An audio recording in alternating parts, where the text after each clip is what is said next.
Well, cyclists are gearing up for the third annual Mattamy Homes Bike for Brain Health. This is going down tomorrow. Over 10,000 cyclists will take to the roads in support of the goal to defeat dementia. Portions of the DVP and the Gardner Expressway will be traffic-free for the ride, and all the funds raised will go directly to Baycrest Foundation. Now, for more on this and a personal story here, former Cabinet Minister Lisa Raitt, long supporter of Baycrest, and you know, for personal reasons. Do you want? We could start off just right there. It's just unfortunately, dementia, Alzheimer's affects.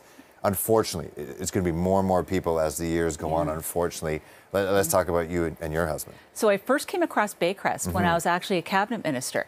And we supported Baycrest. I think every government supports Baycrest just because of the national scope they have in terms of excellent research in brain disorders.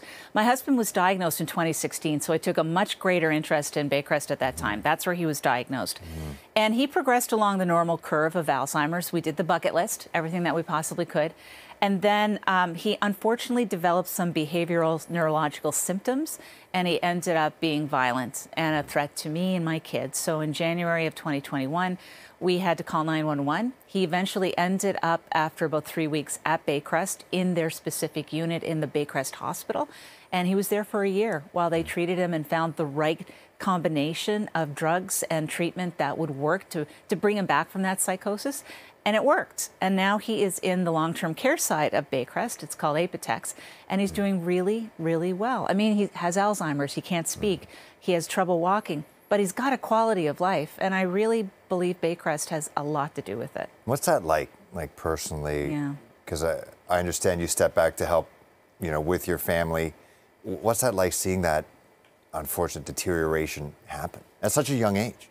It is, ask any family what it's like. It's devastating, but you try not to think about what's going on. But I'll tell you, sometimes on Sunday when I'm sitting there and I have to spoon feed my husband, I think to myself, what would the world be if it wasn't for this? What would it look like? And you can get a little bit sad, but I have to focus on the fact he's still here, he's healthy, and you know, I get to spend quality time with him. It's not like having a partner, though. Yeah, no, I understand. No, it's a weird disease because, well, you know, I guess there's, you know, my grandmother had it, and they don't remember you, and it feels like it's in a way I felt selfish because, like, how do you not remember me? I know. But then you think about what they're going through it as well. They must be so scared and just not able to communicate. So what is happening in Baycrest? Obviously, you said he's on a good amount of medication to help him from this the psychosis and being the person that unfortunately led him there. What other, are they working on any other research? Do they fill you in on this kind of stuff, try to defeat this disease because it's the worst? Absolutely. I mean, part of the research that they do is taking a look at where in the brain it's attacking. What are the things that we should be doing to mitigate the onset of it? Look, there's no cure for Alzheimer's and dementia, unfortunately, and there's no real drug that you can take to get rid of it. All we can do is manage the symptoms and prevent it from taking hold too soon. And that's the kind of work that Baycrest does. You know, they do work in exercise, and they understand diet, and they understand also you know, some cutting-edge research with respect to whether or not utilizing CT scans or electromagnetic therapy is going to have an impact on the brain. I mean, really exciting stuff. Canada's doing some really good work, and I'm proud of the research that they're doing at Baycrest. It doesn't help Bruce and I, unfortunately. We're more on the care side now, and I look for advances in how to look after people with behavioral symptoms. What does that training look like? How can we mentally stimulate them still? And they do that work too. All right. Well, you're not wearing the bike bib for nothing. I we know. got to talk about the cycling itself. How excited are you to get on the bike? You said you kind of started up, I did. just not too long ago. Now, now you're not an avid cyclist, but let's talk about the event tomorrow and how excited you are for it. Sure. So Josh Cooper, who is the president and CEO of Baycrest Foundation, convinced me 3 years ago to be on the board for the inaugural one. And I didn't ride that last year.